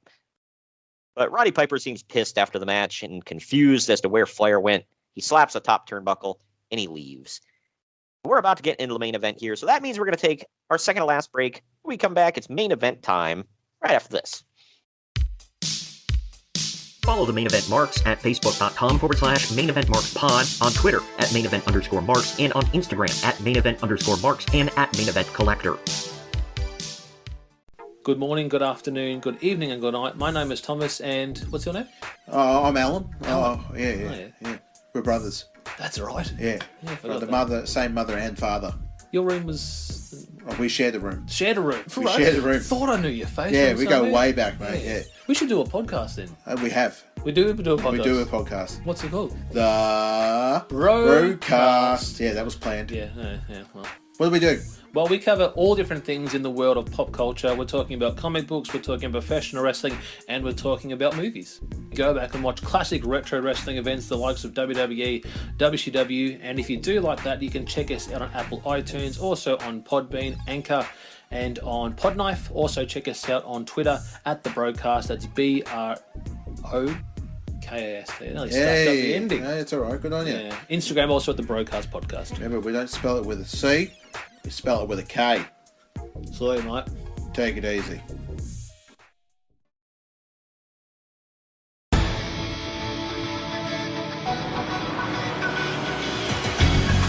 Main Event Marks are available wherever you get podcasts and on YouTube. Find all of our links on our link tree at linktr.ee/Main Event Marks. And we're back. We're back. Macho Man Randy Savage with Elizabeth in his corner, taking on Diamond Dallas Page with Kimberly Page in his corner. That was white trash. It's Falls Count Anywhere. Goes about 17 minutes. Michael Buffer was clearly confused by DDP's entrance because he had no idea what to say when Kimberly comes onto the stage without DDP. Did you catch that? Yes. He starts announcing DDP, and then he switches to, ad-libbing about Kimberly, and then he just keeps going, and then he just stops. Like, okay. But DDP actually enters through the crowd and attacks Savage from behind. This was clearly the beginning of the rib tape page, because I just remember as a kid when I first started watching WCW, he wore jeans and taped his ribs all the time. They brawl through the crowd. Savage powders Page in the eyes, in the face. In the face. Had to get it in once. Macho Man pile drives referee Mickey J, because he's a wild man. And then Savage backs Kimberly into the corner, and referee Nick Patrick backs him up. They battle into the VIP area that is made to look like a picnic cookout area, and they destroy that. First of all, I'm like, where the hell did this come from? Because I've been watching this pay-per-view all night. I didn't see that anywhere. How did I not at least get picked up on camera once? Yeah, they were pretty good about them camera angles. Because if you look back at it, they never once put the camera like facing that area. So Also, I want to say, by the way, those seats sucked. How are those a prize? yeah, I know. I was like, so you get free food while you get to stand on your chair to watch the matches? Like, I don't get it. But when Nick Patrick stops Savage from pile driving DDP on the concrete, Savage attacks him. He then randomly attacks a Does that cameraman. make sense? Right. He attacks a cameraman. DDP hits a diamond cutter, and then Scott Hall runs out, but DDP takes him out. Macho Man hits DDP with a tag title that Hall had brought to the ring with him, and then Hall hits the outsider's edge on DDP. Macho then hits a flying elbow drop for the win. Uncle Dave gave this 3 3/4 stars.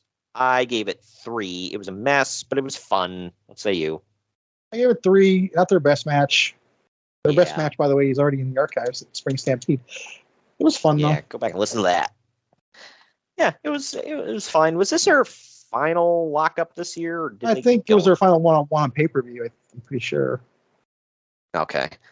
Well, the timing of this was clearly off because as soon as that bell rings and Macho Man stands up, they roll credits and that's the end of the Yep. show. That's you and I had talked about timing issues earlier. There you go. And we just talked about TNA was the worst at this part right here. Oh, he wins. Bye. I had said this was kind of a weird sandwich of a pay-per-view with great matches, like at the beginning and the end, with a lot of crap in the middle. It wasn't all crap, obviously, but it just So I didn't all got some hit. prime red, but the meat sucked. Yeah, right. But either way, this brings us to the end of the show. That means it's our final break. When we come back, it's final ratings time, and we'll tell you what's coming up in the coming weeks on the podcast. Follow the Main Event Marks at facebook.com/Main Event Marks Pod, on Twitter at Main Event _Marks, and on Instagram at Main Event _Marks and at Main Event Collector. Hello, everyone. My name is Ryan McCarthy, and I'm the host of the No Credentials Required podcast. Start your work week with the Monday Drop-In, where I talk about the sports beat in the Capital District, also known as the Mighty 518, as well as Metro New York sports from an upstate point of view. I also give a life lesson from a weekly sports story, so you might learn something from that. I also have a midweek podcast where I interview different sports personalities and talk about a wide array of topics. Take a listen and subscribe on your preferred podcast app, including Apple Podcasts, Spotify, Spreaker, Google Podcasts, Amazon Music, and iHeartRadio. Also check out our social media channels on Twitter and Instagram, BellyUpNCR, and Facebook.com/BellyUpSportsNCR. We're a part of the Belly Up Sports Podcast Network in association with Godzilla Media. No credentials required, where you don't need a press pass to talk sports.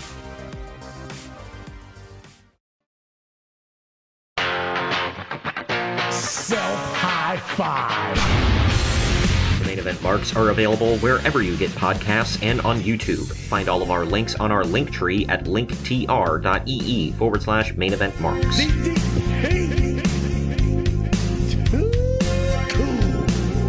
And we're back. Final ratings time. Internet Movie Database gave this 6.5 out of 10. CageMatch.net gave it 5.62 out of 10. I also gave it a 6.5 out of 10. Probably a D. What say you? I gave it a C-. Yeah, I've seen a lot better out of them. And this year I've seen a lot better out of them. So I don't know. It wasn't great. Because this is one of their bigger events. Usually you'd think we go all out. Which Hulk Hogan was never at. Yeah, so that about does it for that one. It was interesting to see that. But we're moving on to, well, this Friday isn't going to be better stuff, but it'll be interesting. This Friday, we're hitting you with some more classic NWA for the bonus show. It's NWA Clash of the Champions 2 Miami Mayhem. I still got to go back and watch that one. And it's, from what you said, I shouldn't be in a big hurry. There's some interesting stuff. Yeah. I haven't gathered the news for that one yet, so hopefully the news is interesting. We'll see. It's another one of those time capsules of where are we in wrestling. But we're closing out the month on June 29th with TNA's Slammiversary 2012 for its 10-year anniversary. Yeah, we are sorry. Wow. Yeah, it's 10 years of TNA for Slammiversary 2012. And as of the posting of this, Slammiversary 20 just happened. That's crazy. Still around, still going. When the asteroid hits Earth and we all die, cockroaches and TNA will be the only thing alive. Yeah, right. And Twinkies, lots of Twinkies. Yeah. But that will wrap up the month of June. It's an interesting month. Looking ahead to July, we got some great stuff coming up there as well. We've got another Great American Bash, but this time under the WWE banner coming in July. Those ones were always... that one might be a little near and dear to my heart. Yeah, that one's... those were always interesting and something to behold, I'll say. But anyway, that about does it for us here today on the podcast. Thank you for joining me today, Greg. Yep. And we will see you all this Friday with Clash of the Champions 2 Miami Mayhem, and next week with TNA Slammiversary 2012.